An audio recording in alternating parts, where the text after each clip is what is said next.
Okay, I meant to do this video because, well, it's a once in a lifetime thing. So I knew a guy, and I picked up a Nintendo Super System from him.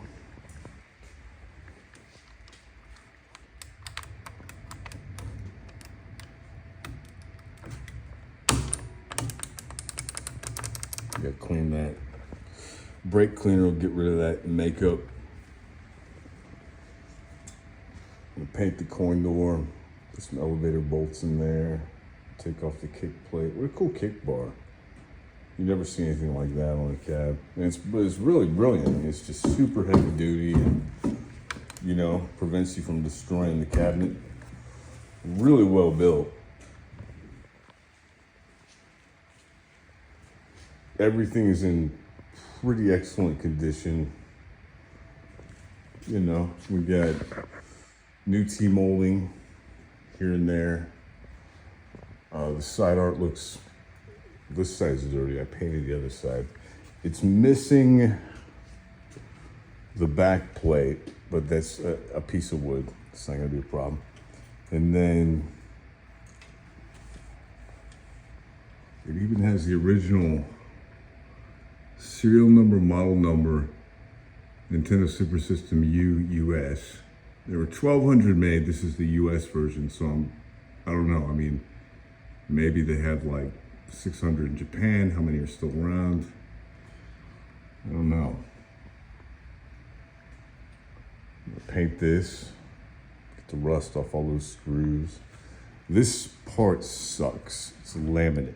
So, you know, I talked to my buddy about it and I said, what do you think I should do? And he said, well, you can re-laminate it, which is true, but I think it looked tacky. I mean, nobody sees the back, so it's one of those things where it's like, take the easier route. So I'm gonna strip this and I'm just gonna paint it a gray, the same color. Try to match it up.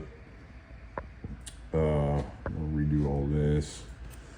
But for the most part, the cabinet's in original condition. I mean, it had a dead tube for so long. Nobody was able to play it and destroy it. So down here we have our replacement for a Peter Chew. Unfortunately, I have a Peter Chew. I can just put in there and keep it original.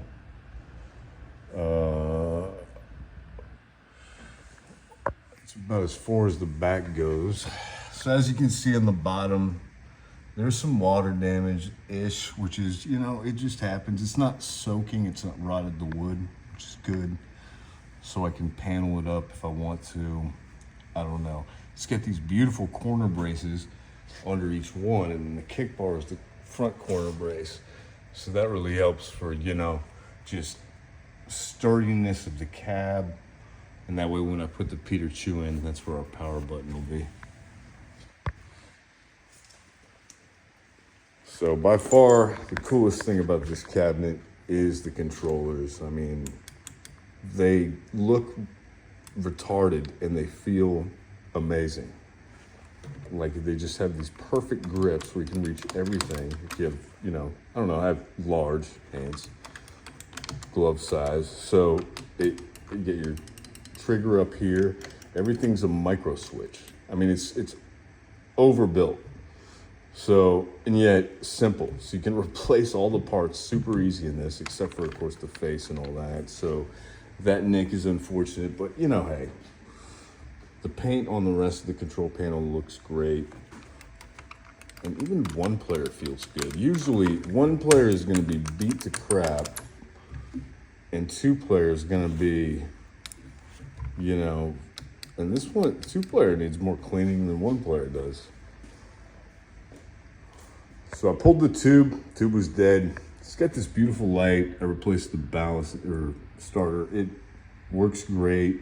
I think I'm gonna keep it. It looks really good, just the, whatever it is. But for up here, I'm gonna put in an LED. And then I'm gonna swap the tube. Fortunately, it has the best chassis in the world. It has a K7000, so that thing ain't never gonna die. It has a great volume adjustment knob, nothing, junky. It does not have crest and test and credit buttons, but I don't know if I need those. It's got 2 locks for the control panel, and it will fall down, so I'm gonna brace it with my neck here.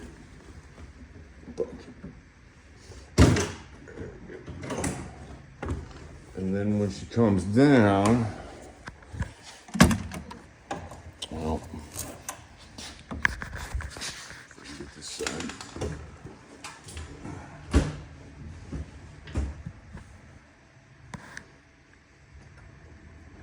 Can't really show you what I'm doing. I'm just reaching up inside there and trying to get this latch off. There we go. Oh, baby. Okay, so I'm gonna put in the coin door so it doesn't scratch anything up. Even though after years there's no scratches, so either it wasn't serviced much or this control panel was dropped carefully, which I think it's most likely the first one, but whatever. So inside, everything's bolted. Everything is bolted. You could literally unbolt this entire cabinet, which is incredible. Usually, they just have a solid flat piece, but this is a kind of a 3-piece cab. So if you needed to replace wood, you could, which is awesome. This is funny. This is the bottom shelf bracket for the monitor, which is a 25-inch, by the way. This thing is extremely heavy. And this wood right here, look, they went with the one with the burn-in. I just think that's funny. You'd think somebody came in here and no, that's just the way the wood is. So yeah, so that lights up, and you have your LED driven, cool enough, back panel. And these inserts are original. They look terrible now. They're so sun faded, but they are the original ones. If I flip her over, you can see it came with Lethal Weapon 3. I find it funny that the insert, it's either pushed to the right or it's not. You can't see 3. I guess it doesn't matter. It's Lethal Weapon. Then you got Super Mario World, which is kind of a rare, a lot of people don't know about that game. And then NCAA basketball. So you had 3 games to choose from, and you press the button beneath each one and paint this thing. But when that is on, that bottom T24 right here, or T8, I mean, really looks pretty. It looks great.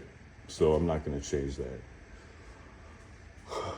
Anyway, so last but not least, you get in here and it has these great little latches, hinges. You can just, I don't know if you can see them, but it's that classic door lock type. You just lift and pull up, and then you just grab her here and pull her out. And then there's a catch, and that's it. And I mean, everything's just tied neatly. You have great holes for access for these latches when you want to unlatch them. I mean, the cabinet was just, whatever you paid for it back in the day, it was worth the money. Has an official Nintendo seal of approval.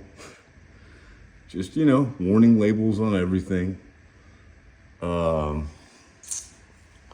runs on JAMA, which is cool.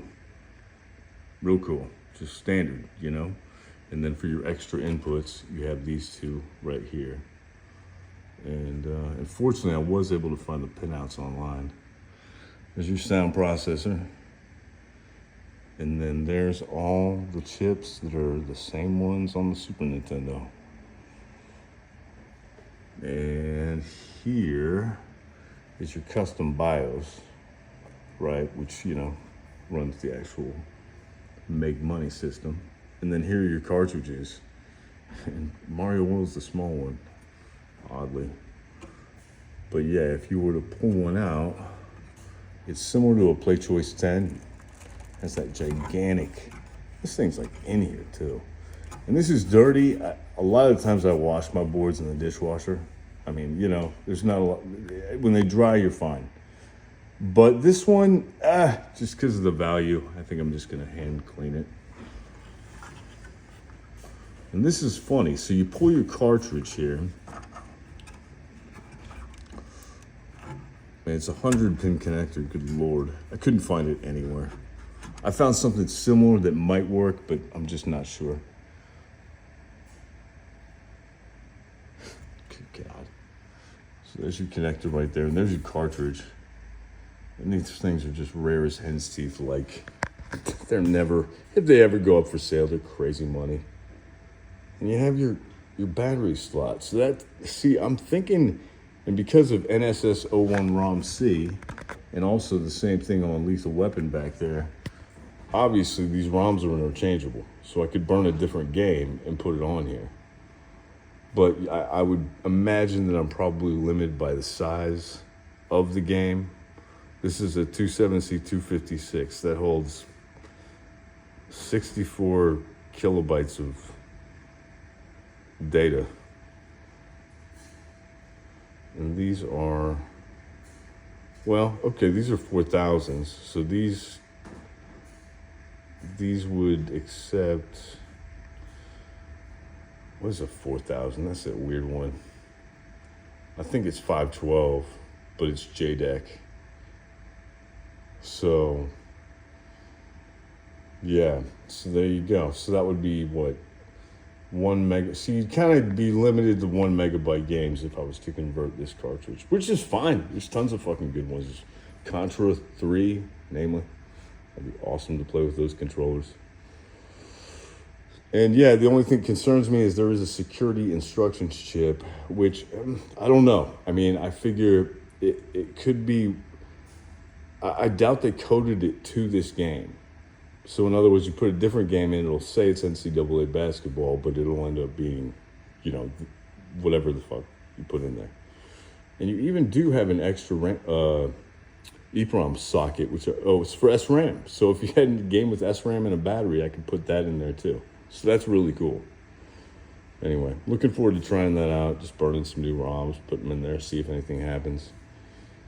But unfortunately, because these things are unobtainium, like they're all sold or gone or in the hands of collectors or beat up or lost at the time or in Japan or Turkey or wherever. So it's, you know, there's just not a lot of information on them. I did kind of figure out how to, if I were to take one of these, sacrifice one of these cards, which would be, I just don't want to do that. I would be able to possibly wire an adapter that you could plug any Super Nintendo game into it. But I don't know. There's an instructions ROM that may play a role, and there is a PROM security chip. So I could probably do it, but it'd just be such a project. And in the end, it would be the same thing as what I decided to do, which is take an SNES motherboard and then wire it out RGB and wire out each input individually through the controllers and enclose it in a case, so, I hope, and somehow, or make it look good in there, as good as this does. And then that way you can just play straight SNES off the thing. And I think that's the way to go, because, you know, you want to preserve this, and it's just too cool. So anyways, Nintendo Super System, quite an amazing thing I don't think I'll ever see again.